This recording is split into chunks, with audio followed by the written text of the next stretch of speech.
మరి అంత గొప్పోడు నువ్వు, అంత పనోళ్ళు మీరు. రైతులు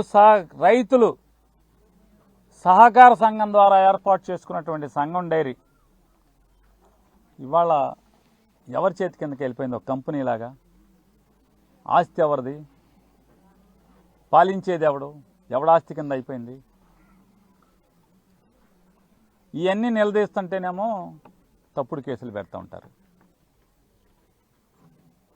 నేను వైష్ణవి డైరీ, సంఘం డైరీ రెండూ కలిసి తప్పుడు వ్యాపారం చేసినవి, ఇది నేను చెప్పట్లేదు, సిబిఐ చెప్పింది. వైష్ణవి డైరీ పేరుతో దొంగ నెయ్యిని, తప్పుడు నెయ్యిని, కల్తీ నెయ్యిని తిరుపతి వెంకన్న స్వామికి సప్లై చేశారు. దాన్ని లడ్డూలు తయారు చేశారు అని చెప్పి చంద్రబాబు నాయుడు గారు ముఖ్యమంత్రిగా ఉండంగా, శ్యామలరావు గారు ఈవోగా ఉండంగా జరిగింది అని చెప్పిన సిబిఐ చెప్పింది కోర్టులకి. మరి నిన్నటిదాకా సంఘం డైరీ ఒక తలుపు మీద, వైష్ణవి డైరీ ఒక తలుపు మీద, సంఘం డైరీ లోగోలు ఉన్నటువంటి వ్యాన్లు, పాల వ్యాన్లు, లోపలేమో సరుకు తీసుకెళ్తా ఫోటోలు ఉంటాయి కంపెనీ పేరు మీద. వెంటనే వెబ్సైట్ డౌన్ చేస్తారు, గేటుకు రంగులేస్తారు. నిన్నటిదాకా అక్కడి నుంచి వెళ్ళిన ఆవు నెయ్యి, గేదె పాల నుంచి ఆవు నెయ్యిని తయారు చేసి ఇవాళ ఇక్కడి నుంచి పంపిస్తారు. 1650 రూపాయలకి రైతు దగ్గర మొక్కజొన్న కొంటారు. సబ్సిడీ పేరు మీదేమో ఈ పాలు సప్లై చేస్తున్న రైతులందరికీ మొక్కజొన్నతో మేత తయారు చేసి సబ్సిడీ పేరు మీద సంఘం డైరీలో రికార్డు రాసుకుని దాన్ని రైతులకు ఇస్తారు. ఏతావాత జొన్నతో లాభాలు తినేది ఎవరు? జొన్నతో బాగా మేస్తున్నది ఎవరు? జొన్న అవసరం ఎవరికి? ఇవాళ చెప్తున్నారు, రైతులు చెప్తున్నారు, వడ్ల మూడులో 1,00,000 టన్ను ఉందండి, 1,00,000 క్వింటాలో 1,00,000 టన్ను ఉందని చెప్తున్నారు. 1,00,000 క్వింటాలా, 1,00,000 బత్తానా, 1,00,000. ఇక్కడున్నది ఎంత? ఇక్కడున్నది ఎంత? ఇది ఎవరిది? రైతులది. ఇది 5వ తారీఖేమో ఈ గోడౌన్ తాళాలు బద్దలు కొడతారు దౌర్జన్యంగా. అంటే మీ ప్రభుత్వంలో ప్రభుత్వ యంత్రాంగం అధికారులు లేరా? నిజంగానే అంబటి మురళినో, సముద్రయ్యో, లేదా సముద్రి గారి కోళ్ళలో బ్లాక్ మార్కెటింగ్ చేశారు, గోడౌన్ పెట్టారు. ఎవరు రావాలి? ఎవరు రావాలి అంటున్నా? మీరెవరు? రౌడీలు ఎవరు? మడ్రలు చేసిన వాళ్ళు, మట్టి వ్యాపారం చేసేవాడు మీరెవరని అంటున్నా? మీరందరూ వచ్చి ఇక్కడ దొమ్మి ధైర్యం ఇది చేయటం ఏంటి? మీకు వెనకాల పోలీసులు కాపలా రావటం ఏంటి? క్యా జిందా సాబ్, క్యా హో రహా హై? పోలీస్ కా మామలా క్యా హో గయా?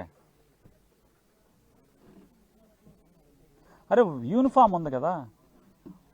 ఒక ప్రైవేట్ గోడౌన్ మీదకి, ఒక రైతులకు సంబంధించిన గోడౌన్ మీదకి కొంతమంది రౌడీ షీటర్లు, మర్డర్ కేసుల్లో ముద్దాయిలు దొమ్మిగా దౌర్జన్యంగా గోడౌన్ బద్దలు కొట్టాకి వెళ్తుంటే పోలీసులను కాపలా పంపిస్తారా? అంటే మామిళ్ళపల్లిలో ఉన్నటువంటి వాళ్ళు మిమ్మల్ని వీళ్ళని తుక్కు రేగ కొట్టకుండా పోలీసులను అంగు పంపిస్తారు. అంతే కదా. రండి పోనీ చెప్పి ఈ ఊళ్ళో వాళ్ళని, అరే మీ ఊరి మీద దాడికి వస్తున్నారు అని చెప్తే ఈ ఊళ్ళో ఉన్నటువంటి 20 కులాలు మీరు కలిసి తేల్చుకునేవాళ్ళు కదా. తెలుగుదేశం వాళ్ళు ఈ ఊళ్ళో ఉన్న 20 కులాలు కలిసి ఊరి మీద దాడికి వస్తే పోలీసులను లంగు తెచ్చుకుని ఈ రకంగా చేస్తారు. ఇవాళ వాళ్ళు ఆడవాళ్ళ మీద కేసులు కడతారు, భార్యాభర్తల మీద తప్పుడు కేసు కడతారు. ఎప్పుడు గోడౌన్ బద్దలు కొట్టి ధ్వంసం చేసి మా ఆస్తిలోకి వచ్చారని చెప్పని కళ్యాణి గారు, త్రివేణి గారు కేసు పెడితే, సముద్రి గారు కోళ్ళ కేసు పెడితే దాన్ని గట్టిగా పోట్లాడి మురళి గారు పోలీసుల మీద ఒత్తిడి తీసుకొచ్చి మీరు ధర్మం చేస్తారా, న్యాయం చేస్తారా, లేదా పోలీసు ఉద్యోగం మీరు చేస్తారా చేయరా అని చెప్పని జిల్లా పోలీసు అధికారుల మీద ఒత్తిడి తెస్తే వాళ్ళు 8వ తారీఖు కేసు కడతారు. 9వ తారీఖున ఈ ధూళిపాల నరేంద్ర మరో తప్పుడు కేసు కట్టిస్తాడు. తప్పుడు కేసు కట్టాకి కాకి యూనిఫామ్ ఎలా ఒప్పుకుంటుందంటున్నా? అంతరాత్మ ఉండదా కాకి యూనిఫామ్లో? ఇక్కడ పొన్నూరులో పనిచేస్తున్న వాళ్ళకి అంతరాత్మ ఉండదా? ప్రశ్నించుకోరా? అరే ఇంత పాపం మనకెందుకురా అని అనుకోరా? ఆడవాళ్ళ మీద పొలానికి వెళ్ళి రోజు మట్టి పిసుక్కునే వాళ్ళ మీద, ఏనాడు పొన్నూరు ముఖం సరిగ్గా చూడని వాళ్ళ మీద, ఇల్లు పొలం తప్పితే ఇంకొక వ్యవహారం తెలియని వాళ్ళ మీద ఇవాళ ముద్దాయిలుగా కేసులు పెడతారా? వాళ్ళు దౌర్జన్యం చేశారా? మీరేమో మామూలుగా ఇంతెంత నన్ను మురళి గారిని కలిపినా కంటే కూడా ఇంకా లావుగా ఉన్నారు మీరు. ఒక్కొక్కడు ఎంత ఎత్తున్నారు. సముద్రం ఒక్కొక్క తోపు దోస్తుంటే వెళ్ళి 10 గజాలు అవతల పడుతున్నాడు. ఆ వీడియోలు ఉన్నాయి కదా. మిమ్మల్ని ఆడవాళ్ళు కొట్టారా? ముసలోళ్ళు కొట్టారా? ఈ ముద్దాయా ఈయన కొడతాడు ఎవడన్నా? కాదే వాళ్ళు ఎప్పుడు మామూలుగా శ్మశానం ఎప్పుడు పిలుతుందని ఎదురు చూసే పరిస్థితులు వాళ్ళు ఉన్నారు.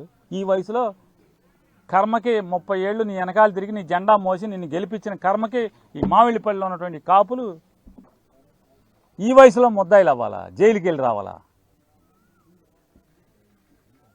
సిగ్గుపడకుండా సిగ్గు లేకుండా ఇవాళ సత్యమేవ జయితే అని చెప్పి ఇక్కడికి వస్తారా ఈ ఊళ్ళోకి? మరి ఆ అమ్మాయి ఎంఆర్ఓ ఎవరు రేపల్లి పక్కన ఊళ్ళోంచి అక్కడ పుట్టి అక్కడ చదువుకున్నా అంట. మరి రేపల్లో మాస్టర్లు ఇదే చదువు నేర్పారేమో. ఆ ఎంఆర్ఓకి చదువు చెప్పిన మాస్టర్లారా పట్టుకుని ఎమకొట్టుడు కొట్టండి. స్కూల్లో ఎట్ట కొట్టేవాళ్ళు మీరు తప్పుడు పనులు చేస్తే ఎమకొట్టుడు కొట్టండి. అరే రాజకీయాలు ఏంట్రా మేము నేర్పిండి ఏంటి చదువు, నీ తప్పుడు పనులు ఏంట్రా, తప్పుడు ఉద్యోగం ఏంట్రా అని కొట్టపోతే, మీ మాస్టర్లు కొట్టపోతే ఇట్లాంటి వాళ్ళు ప్రజలను కాల్చుకు తింటూ ఉంటారు కదా. ఉద్యోగం కోసం తప్పుడు కేసు కడతావా నువ్వు? గోడౌన్ సీజ్ చేస్తావా?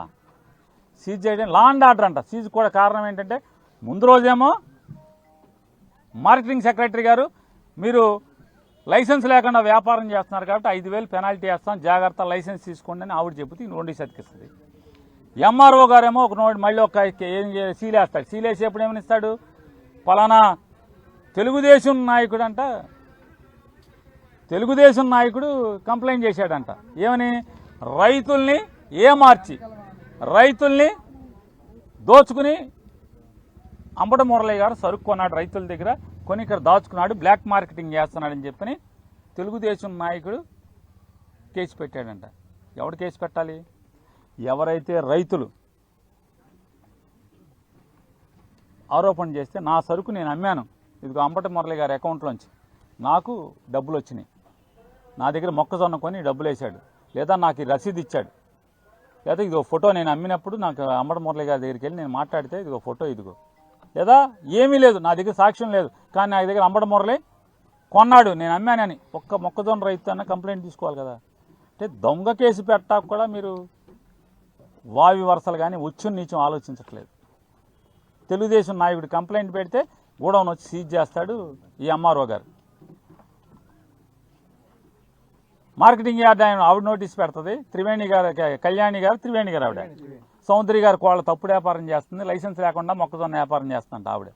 దాంట్లో ఉన్న బస్తాలన్నీ అందరు రైతులు మాయ అని చెప్తున్నారు. నారా చంద్రబాబు నాయుడు గారికి హెచ్చరిక చేస్తున్నాం. నారా చంద్రబాబు నాయుడు గారు ధూళిపాళ్ల నరేంద్రతో సంగం డైరీకి రాజీనామా చేయించడం నువ్వు తలకిందులు తప్పచ్చేనా నీ వల్ల కాల. మంత్రి పదవి ఏమనని బెదిరించినా కూడా నాకు సంగం డైరీ కావాలి, నీ బొంగుల మంత్రి పదవి నాకెందుకని చెప్పని నిన్ను చీకొట్టాడు నరేంద్ర. అవును కదా, ఇది వాస్తవమే కదా. అంటే డైరీలో ఉన్నటువంటి మజా, డైరీలో సంగం డైరీలో ఉన్నటువంటి హాయ్, సంగం డైరీలో ఉన్నటువంటి కిక్కు నీ మంత్రి పదవిలో ఇంత కూడా ఉండదని చెప్పాడు కదా నరేంద్ర గారు. చెప్పలేదా? చెప్పాడు కదా. మరి ఎన్ని పాపాలు నీ నాయకత్వంలో ఇక్కడ జరుగుతుంటే, ఇక్కడ ఆడ మగ 60-70 ఏళ్ల వయసులో 50 చిల్లర వయసులో మట్టి పిసుక్కోవటం తప్పితే, పొలం పండించుకోవటం తప్పితే మరొక పని చేతకానటువంటి వీళ్ళు, మీరు వీళ్ళ మీద నీ ప్రభుత్వం తప్పుడు కేసులు పెట్టి వాళ్ళ కన్నీరు నేల మీద పడితే నీ కుటుంబానికి నారా చంద్రబాబు నాయుడికి ఏమన్నా సుఖమా జయమా అని అడుగుతున్నాను. రైతు భాషలోనే మాట్లాడుతున్నా. నీ కుటుంబం ఏమన్నా ముందుకెళ్తుందా? ఇంతమంది రైతాంగం, రైతులు, ఆడ మగ వయసు మీరినోళ్ళు నీ ప్రభుత్వం పెట్టేటువంటి బాధల వల్ల, నీ ప్రభుత్వం చేస్తున్న కిరాతకాల వల్ల, అరాచకాల వల్ల, నీ ఎమ్మెల్యేలు చేస్తున్న పాపాల వల్ల వీళ్ళ కన్నీరు భూమి మీద పడితే నీ కుటుంబం ఏమన్నా బాగుంటుందా అని అడుగుతున్నాను. నువ్వు కంట్రోల్ చేసుకోవాలి నారా చంద్రబాబు నాయుడు గారు. ఈ పాపాలు చేస్తున్నటువంటి ధూళిపాళ నరేంద్ర నెట్టాకు సంగం డైరీలో పాపాలని, సంగం డైరీలో బయటికి తేలేవు, నువ్వు రిజైన్ చేయించలేవు. ఆ తలుపు పట్టుకు ఏలాడుతున్నా కుర్చీ పట్టుకుని సీఎండి కుర్చీ చైర్మన్ కుర్చీ పట్టుకు ఏలాడుతున్నటువంటి ధూళిపాల నరేందర్ని నువ్వేమీ చేయలేవు, కుర్చీలోంచి లాగలేవు. కనీసం ఇట్లాంటి తప్పుడు కేసులన్నా ఆపకపోతే మీ పతనం మావిళ్లపల్లితోనే మొదలవుతుందని కూడా నారా చంద్రబాబు నాయుడు గారికి హెచ్చరిక చేస్తున్నాం. అట్లాగే జిల్లా ఎస్పీ గారు, నువ్వెక్కడో ఉత్తర భారతదేశాన్ని నుంచి ఇక్కడికి వచ్చావు, ఉత్తర భారతదేశాన్ని నుంచి ఇక్కడికి వచ్చావు, బాగా చదువుకున్నావు. ఎడిషనల్ ఎస్పీగా ఉన్నప్పుడు అద్భుతంగా పనిచేసేవాడు, నిజాయితీగా పనిచేసేవాడు. మీ ఒంటి మీద కాకి చొక్కా గంజి పెట్టి పెళపెళ్లాడుతా నిటారుగా ఉండేది. ఈ గుంటూరు జిల్లాలోకి వచ్చాక రైతుల మీద ఈ రకమైన తప్పుడు కేసులు పెట్టడం మీ ఉద్యోగానికి ఏమన్నా సమున్నతంగా ఉందా? కరెక్టేనా? అది మీ అంతరాత్మను ప్రశ్నించుకుని ఈ తప్పుడు కేసుని 9వ తారీఖున కౌంటర్ కేసు కింద కట్టినటువంటి, గోడౌన్ ధ్వంసం చేసి గోడౌన్ బద్దలు కొట్టి ట్రెస్పాసింగ్ చేసినటువంటి, దమ్మి చేసినటువంటి ఆ కేసుకి కౌంటర్గా ఈ ఆడా మొగ మీద పెట్టినటువంటి, ముసలోళ్ళ మీద పెట్టిన కేసు, రైతుల మీద పెట్టినటువంటి కేసు, కాపుల మీద పెట్టినటువంటి కేసు, కాపు కులస్తుల మీద, కేవలం కాపు కులస్తుల మీద పెట్టినటువంటి ఈ కేసుని రద్దు చేయమని, మూసేయమని చెప్పని జిల్లా ఎస్పీ వకుల్ జిందాల్ గారు కూడా డిమాండ్ చేస్తున్నాం.